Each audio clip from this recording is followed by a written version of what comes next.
They gave me a mirror labeled failure freak and useless on Christmas. So I quietly collected their secrets, turned the family against itself, and left them to watch their own lives shatter. Christmas has always been weird in my family, but last year, something about it felt wrong from the moment I opened my eyes. You know that eerie silence before a storm? That's how it felt. Even before I got out of bed, my gut told me something was off. I just didn't know how bad it would be. Ellis kept texting me these lame memes, the kind even he'd normally find boring. Mom was overly helpful with breakfast, but wouldn't look me in the eye. Dad, meanwhile, was glued to his phone like it was a lifeline. The group chat was dead, completely silent. Not a single message about Secret Santa, not even from Lola, who lives to humble brag about her thoughtful gifts online. It was like they were pretending everything was fine but doing a terrible job at it. For a moment I thought maybe they'd finally decided to let me exist in peace. Maybe they were done roasting me every holiday. Or maybe they were just tired. But something in my chest told me, nah, this wasn't over. This was just the calm. I walked into the kitchen and caught Ellis whispering to Uncle William. They both glanced at me, then quickly pretended they hadn't. That told me everything I needed to know. We usually open gifts after breakfast, and it's normally chaos. Wrapping paper everywhere, everyone shouting over each other, laughing too loud. Not this time. Mom took control, told everyone to sit in a circle, a literal circle, like we were at a seance or something. It felt cultish. She even assigned seats. I ended up next to Hope, probably the only one who doesn't openly hate me, or at least the best at faking it. She nudged my knee but didn't meet my eyes. And then, they handed me my gift. I was the last one to open mine. Of course I was. They made sure all eyes were on me. The box felt heavy, awkward. I braced myself for a bad joke, maybe some passive-aggressive self-help book, or a weird attempt at a guilt-laced apology for what happened at Thanksgiving. Long story, Dad blew up at me over a dry turkey I didn't even cook. But no. I peeled back the wrapping and saw a mirror. Not even a new one. It was cracked, smudged, dusty. I could see fingerprints all over it, and worse, someone had scrawled all over it in black marker. Words, dozens of them. Ugly words. Failure, freak, useless, disappointment. They didn't even try to be clever about it.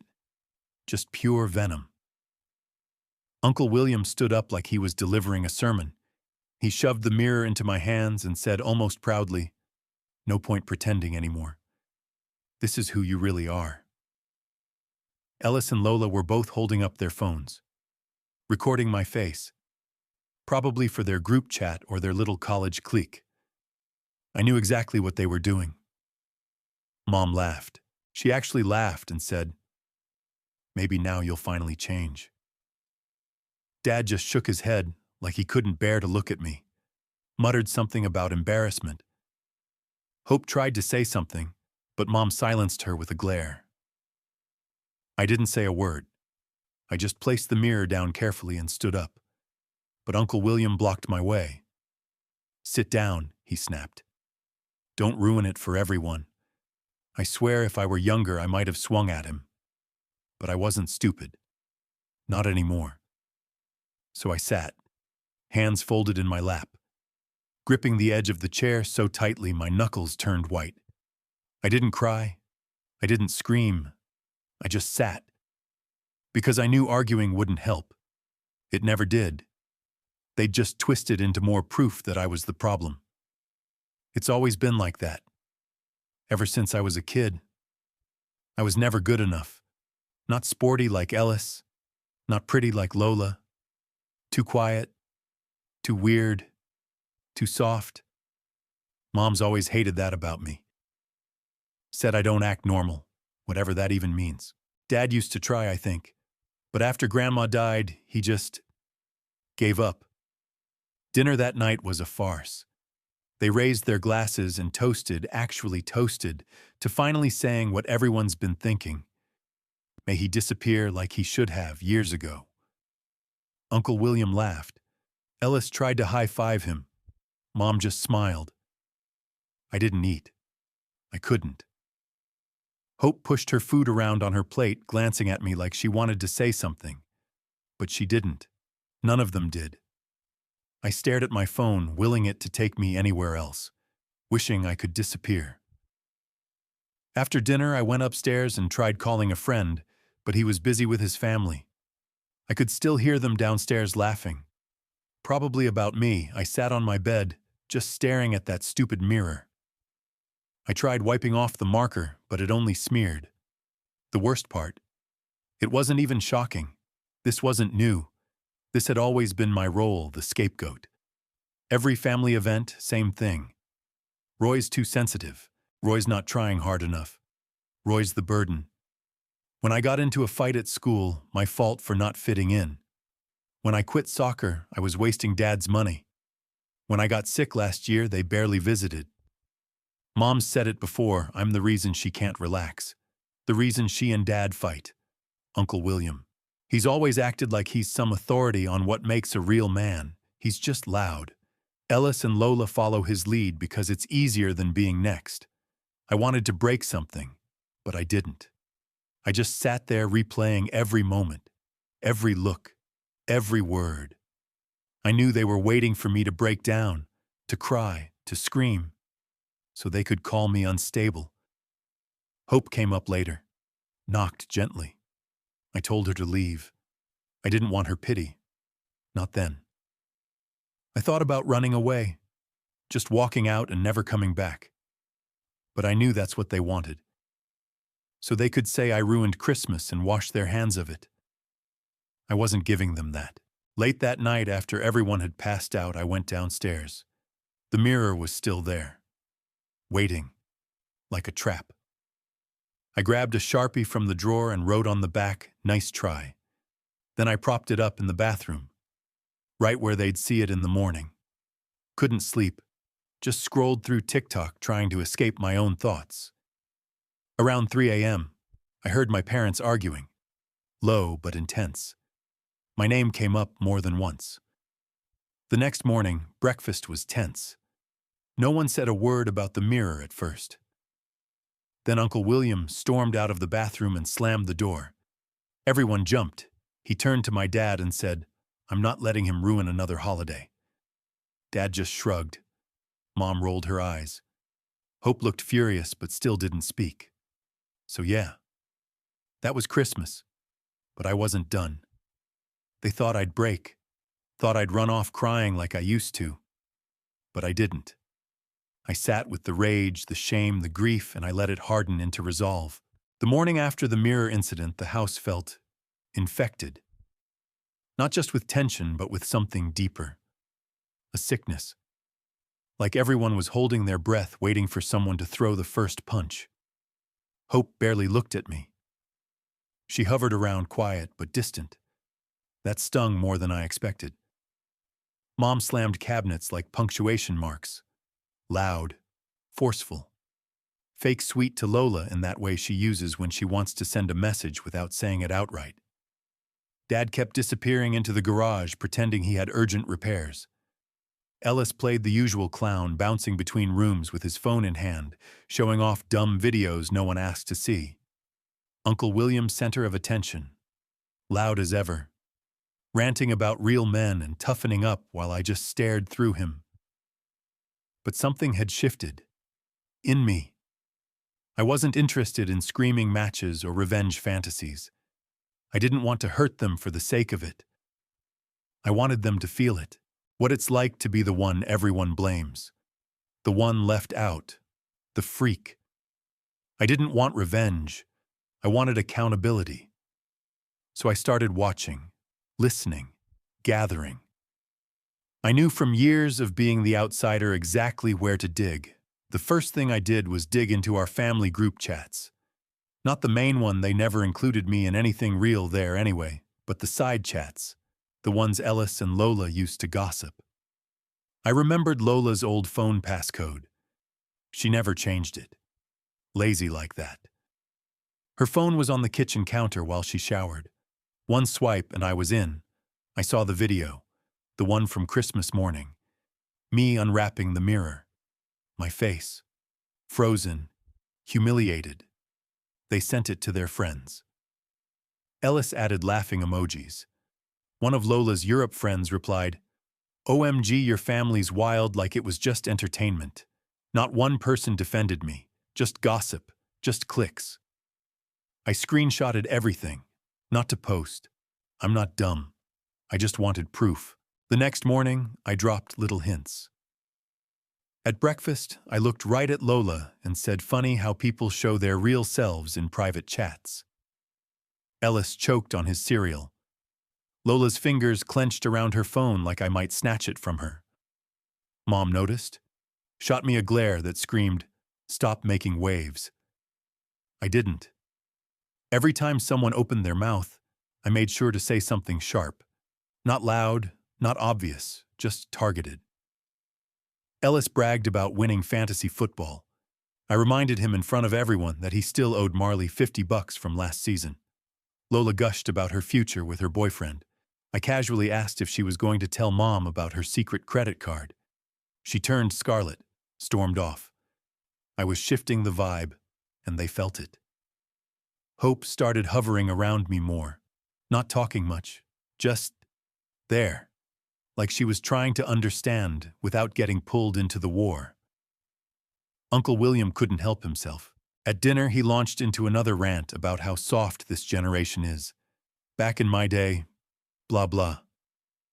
I smiled and said, "Must be nice living in the past where people like you got away with anything." His fist hit the table. "Show some respect," he barked. I stared him down. "Respect is earned, not shouted." Mom slammed her hand against the table. Told me to apologize. I said, "Maybe you should apologize for letting your brother treat people like garbage." She went pale, but didn't back down. Ellis tried to push my chair back like I was supposed to be removed from the table like a misbehaving toddler. I stood up, met his eyes, and said, "Try that again." He didn't. After that, things spiraled. Mom started searching my room. I caught her rifling through drawers one afternoon. Said she was checking for contraband, like I was hiding drugs under my old notebooks. When I called her out, she slammed the door in my face and told me to get out of her sight. Fine, I thought. You want war, let's go. I started targeting what they cared about most: money. I didn't do anything illegal, didn't touch a cent. But I made sure the truth came out. Lola's been using Dad's card for online shopping. I left her browser history open on the family laptop right before Dad checked his email. He found $300 in charges he didn't recognize. Cue the yelling. Lola tried to blame me. I said, "Check the shipping address." All hers. Ellis had been bragging about saving up for a new phone, but I knew he'd borrowed money from Uncle William and from Mom. I accidentally let that slip in front of Aunt Noel, who's rich and judgy and loves to feel superior. She grilled Ellis about responsibility until he cracked. He threw his fork down and stormed off. William pointed at me, said I was trying to tear the family apart. I shrugged. Maybe if you paid attention to your own kid, you'd know what he's doing. The power was shifting, and for the first time I wasn't on the bottom. Mom started unraveling. She's obsessed with how the family looks to outsiders. So when Hope, sweet, quiet Hope, finally spoke up and asked why I'm always the one getting blamed, it broke something. Mom dragged her into the hallway and started yelling. Hope pulled away, told her to stop treating her like a kid. That night, I noticed new cracks forming. Dad was taking calls outside. Lola clutched her phone like it was life support. Ellis sulked in his room. William made excuses to leave every time tension rose. Aunt Noel started watching everything with quiet judgment. And me, I was just getting started. The day after the explosion with Ellis and the chaos over the credit card bills, the house was like a pressure cooker. You could feel it in the walls, in the way people avoided each other's eyes, the weight of secrets pressing down like fog. Mom tried to act like everything was fine business as usual. She went into overdrive with her control tactics, made too much noise doing nothing, cleaned things that were already spotless, gave fake smiles to Hope, kept glancing at me like I was some ticking bomb. They weren't scared of what I did. They were scared of what I knew. So I leaned into that. Lola suddenly started changing her lock screen daily. Not her usual airbrushed selfies, now it was stock photos, aesthetic quotes. Whatever she thought looked normal. But I saw it. The fear. She knew I had something, but not what. She was unraveling. Ellis got quieter too. Not humble, not reflective, just paranoid. Picking random fights with Hope. Shadowing William like a dog probably trying to hide under someone else's authority. Uncle William, he suddenly had a million errands. Grocery runs, hardware store trips, always out of the house when things got loud.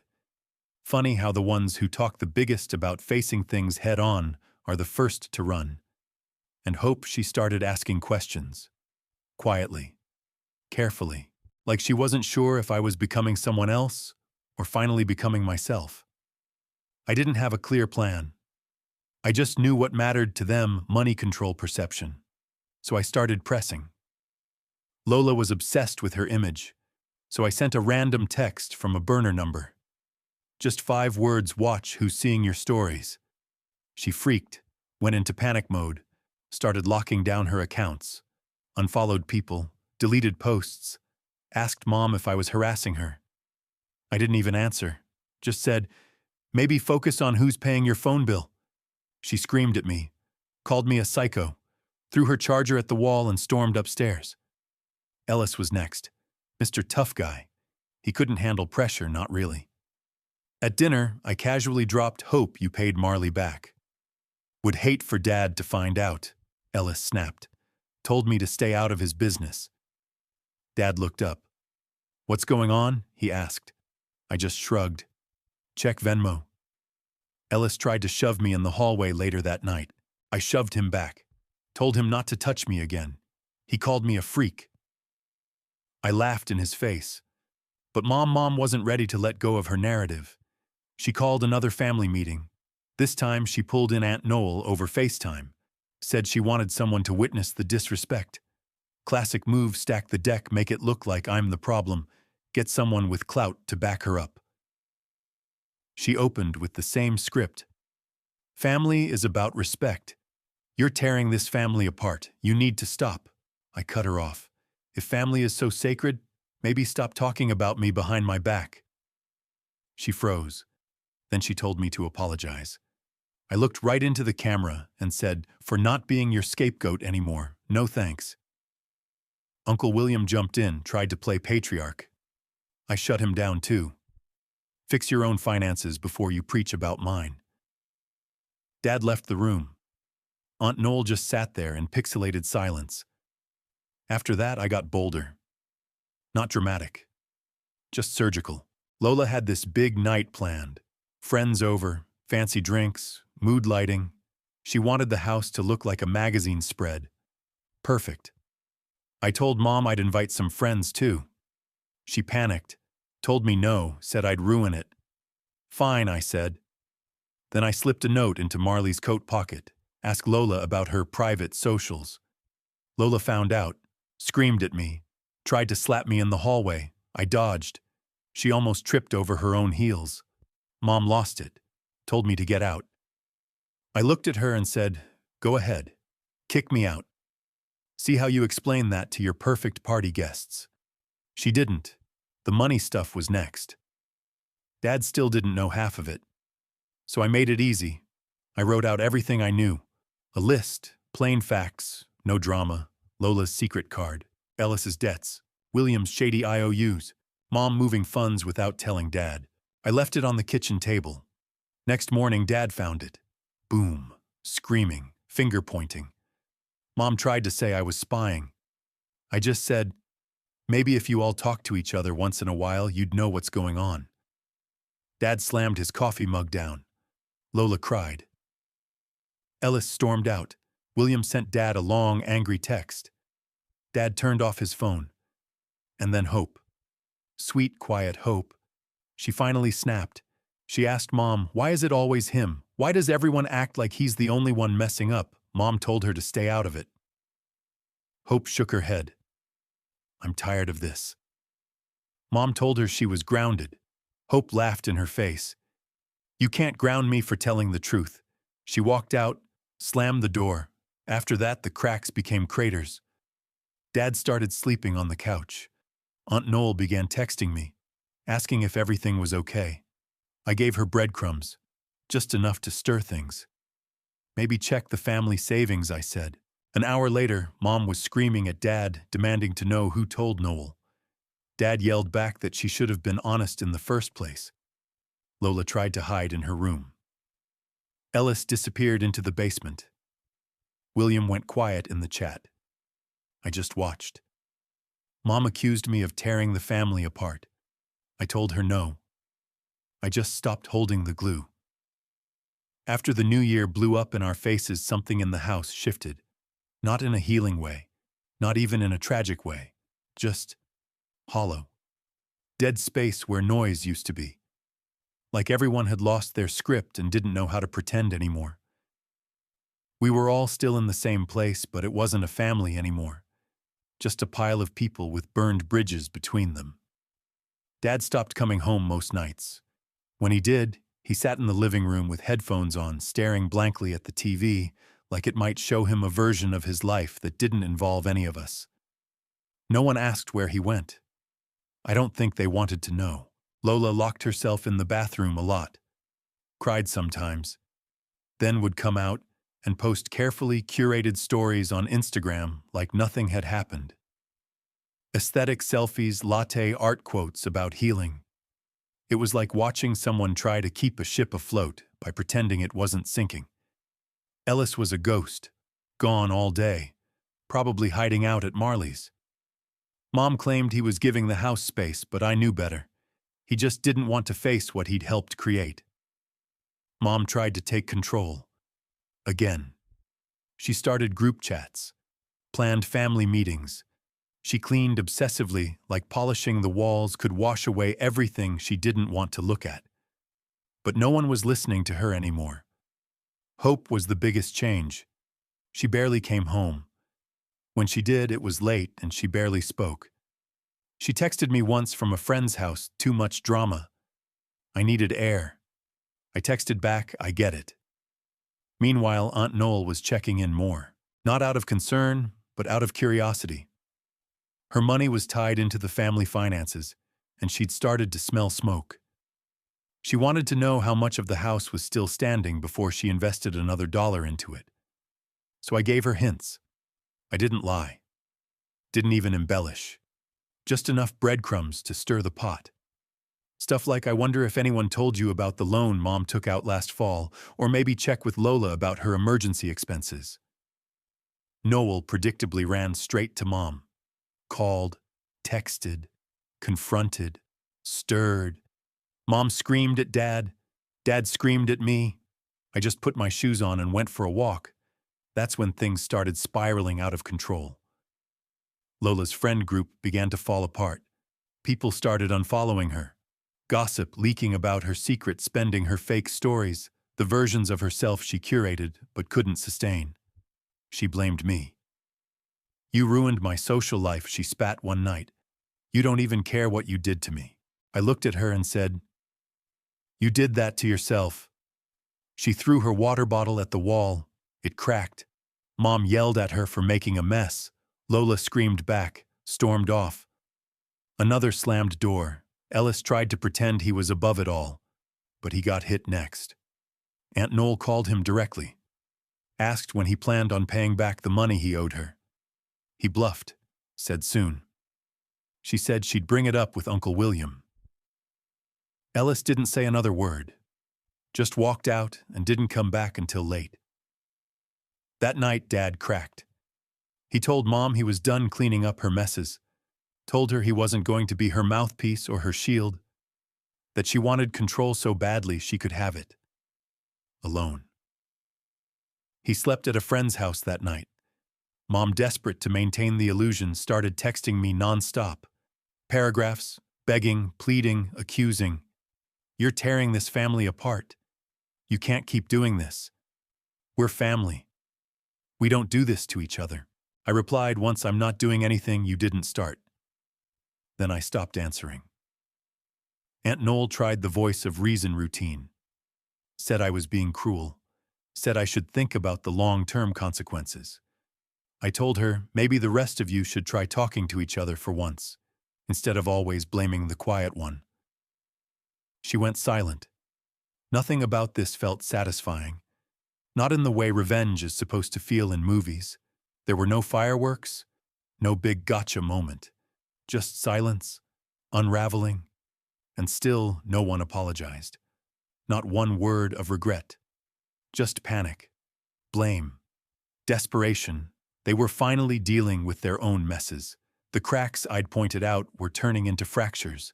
They couldn't hold up the illusion anymore, and for once, they were the ones who felt like outsiders in their own home. I watched them scramble. Lola trying to keep her fake life glued together with likes and comments. Ellis snapping at shadows. Mom bouncing between guilt and rage like a yo-yo. Dad. He just disappeared more and more. Hope stopped pretending there was anything worth saving.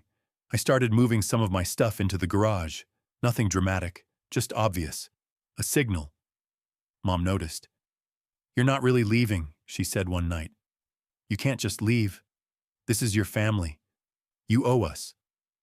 I looked her dead in the eyes and said, You gave me a mirror and called me a freak. What did you think would happen? She slammed the fridge door and walked out. The begging didn't stop, though. Now it came with guilt trips, memories, old photos left on the counter, songs she used to hum when I was little playing louder than necessary from the kitchen speaker.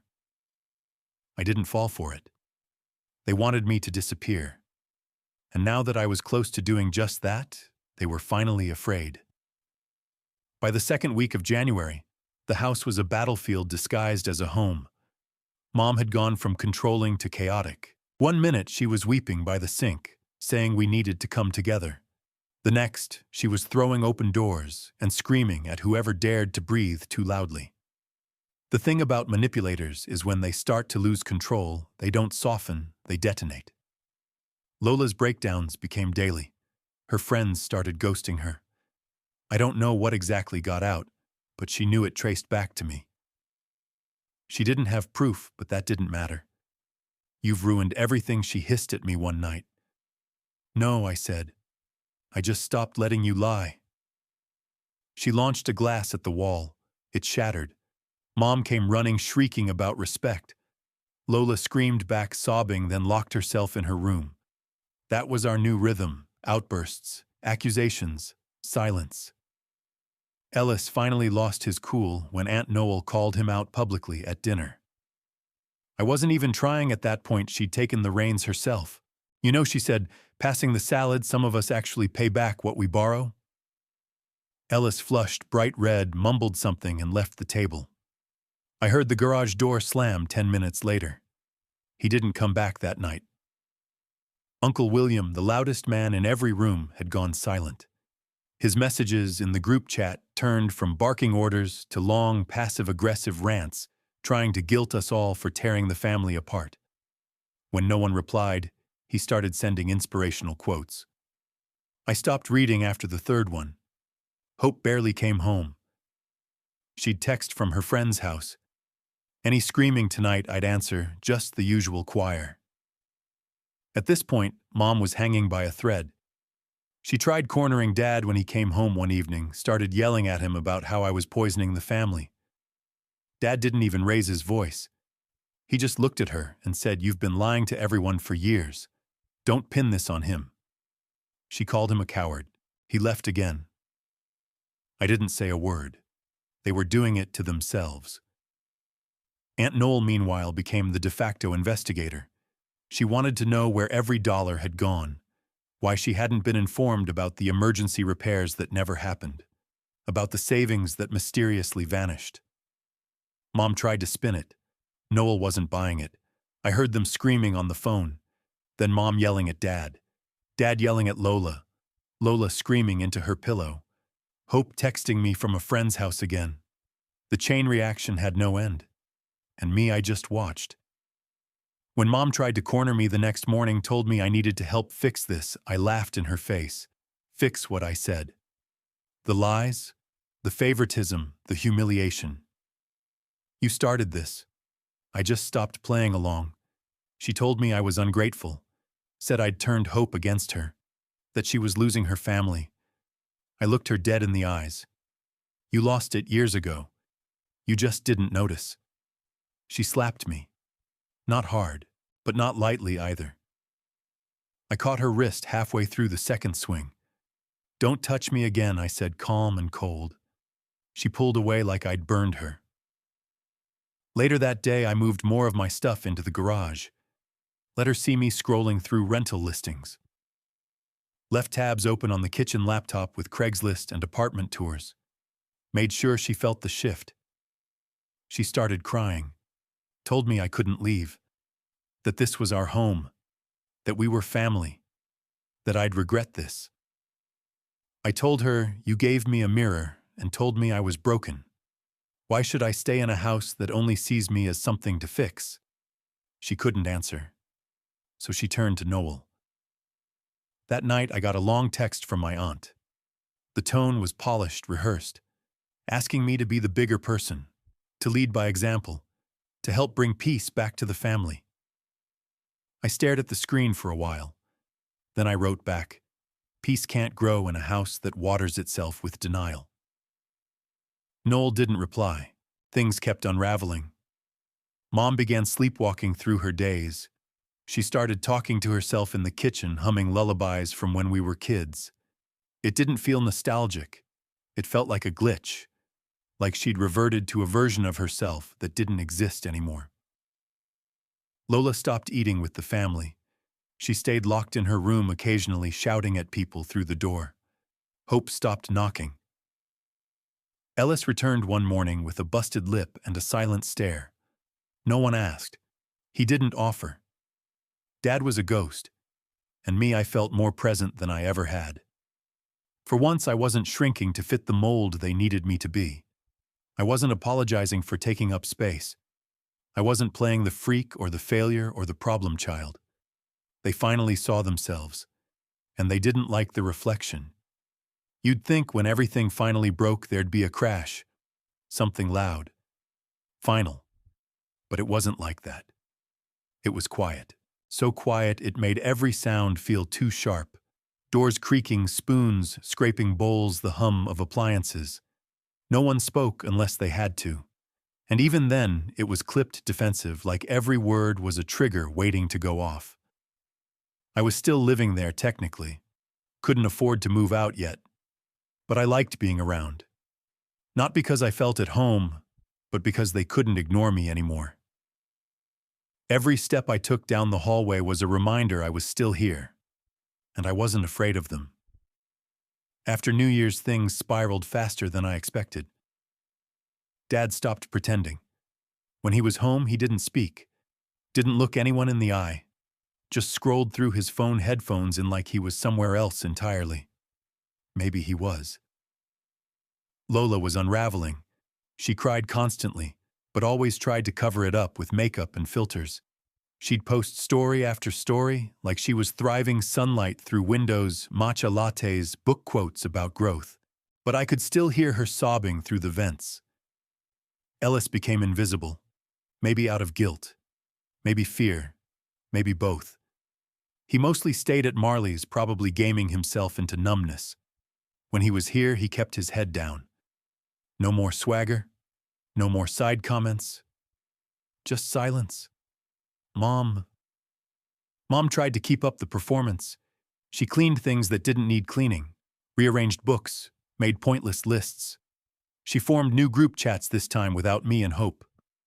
I watched her carefully curate messages for Noel and other family members, trying to manage the story, trying to paint herself as the victim of ungrateful children. But the mask was cracking. No one believed her anymore, not even Noel. She used to be the puppet master, the queen of spin. Now she was just another woman spiraling, holding her phone like it could keep her from drowning. Aunt Noel kept texting Hope and me separately, asking if everything was okay. I knew what she was really doing, assessing the damage to her investment. She didn't want to help. She wanted to control the fallout. So I gave her more breadcrumbs. Maybe you should ask Lola about the family savings, I texted her. She responded with 3 question marks. An hour later, Mom was screaming at Dad. Lola slammed a door. Hope left the house again. Ellis didn't show up that night. William's name lit up the group chat again, this time with a wall of text I didn't read. Mom blamed me. Again. Said I'd torn the family apart. Said I'd ruined everything. I looked at her, really looked at her, and said, "You broke this family when you decided being cruel was easier than being honest." She tried to guilt trip me. Said I'd pushed everyone away. Said I'd made people stop trusting each other. I shrugged. They never trusted each other. They just trusted you to keep the truth hidden. Hope came home that night and found Mom screaming at Lola for the broken glass she'd left behind.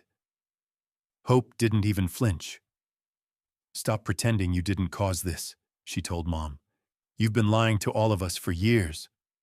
Mom slapped the counter, tried to shout her down. Hope didn't budge. She left again.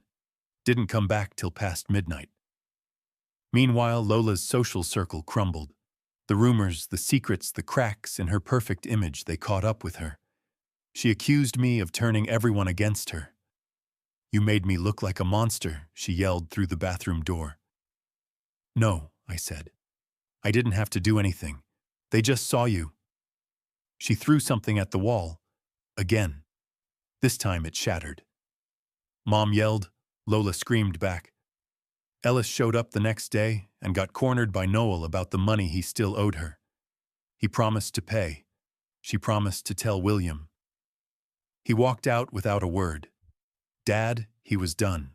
He told Mom he was tired of patching holes in a sinking ship. He started staying at a friend's. Left most of his stuff behind, but didn't come back for days at a time. And I kept moving stuff to the garage. I wanted her to see. Mom caught me one day standing by the door, suitcase in hand. "You're really doing this?"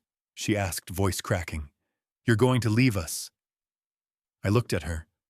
"You already left me a long time ago, when you laughed, when you said I should disappear." She didn't respond, just stared. I walked out, just for a while. Took a walk to the park, sat on the swings, and scrolled through videos on my phone like I was 13 again.